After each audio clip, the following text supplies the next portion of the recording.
The truth is that love smashes into your life like a nice floe, and even if your heart is built like the Titanic, you go down. To me, life, for all its privations, is a luminous thing. You have to risk it. If you continually write and read yourself as a fiction, you can change what's crushing you. Writers have to have a knack for listening.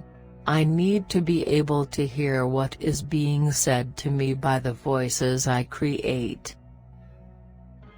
Creative work is incredibly difficult, and that is where the tests lie. Confidence and superiority, it's the usual fundamentalist stuff. I've got the truth, and you haven't. Art saved me, it got me through my depression and self-loathing, back to a place of innocence.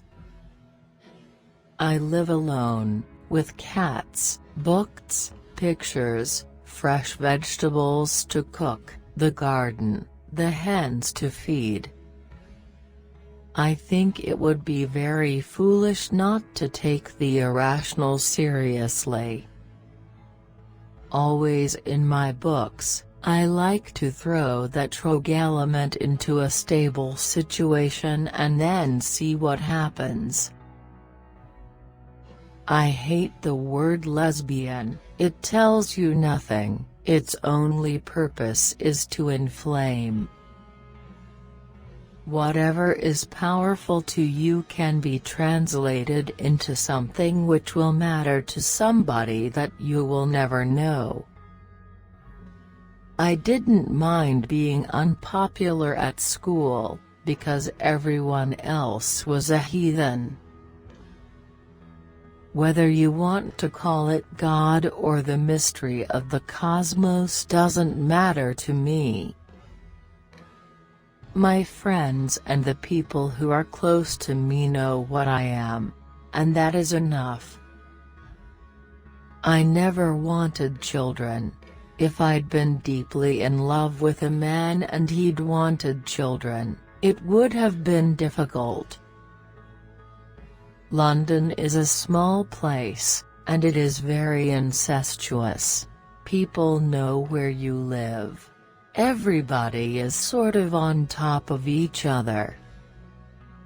Your weak point is the open, vulnerable place where you can always be hurt. Love, in all its aspects, opens the self so fully. I believe in communication. Books communicate ideas and make bridges between people. I don't understand why people talk of art as a luxury when it's a mind-altering possibility. There are so many separate selves, no one who writes creatively hasn't felt that. The curious are always in some danger. If you are curious, you might never come home. Ordinary professionalism and 20 years' experience can accomplish a lot, but it can't access the hidden places. Everything in writing begins with language. Language begins with listening. In my subconscious, my books were part of a single emotional journey. With animal behavior, they're all fine until you introduce some rogue element into the cage, and then they go crazy. The work that lasts over time is the work which still speaks to us when all contemporary interest in that work is extinct. Life gives you enough hard knocks so it's unlikely you'll stay that sure of yourself. Quest is at the heart of what I do, the Holy Grail, and the terror that you'll never find it. seemed a perfect metaphor for life. I think heterosexuality and homosexuality are a kind of psychosis, and the truth is somewhere in the middle. One room is always enough for one person. 2 rooms is not enough for 2 people. That is one of the conundrums in life. I had relationships with men as well as women. I wasn't choosing, I didn't think I had to.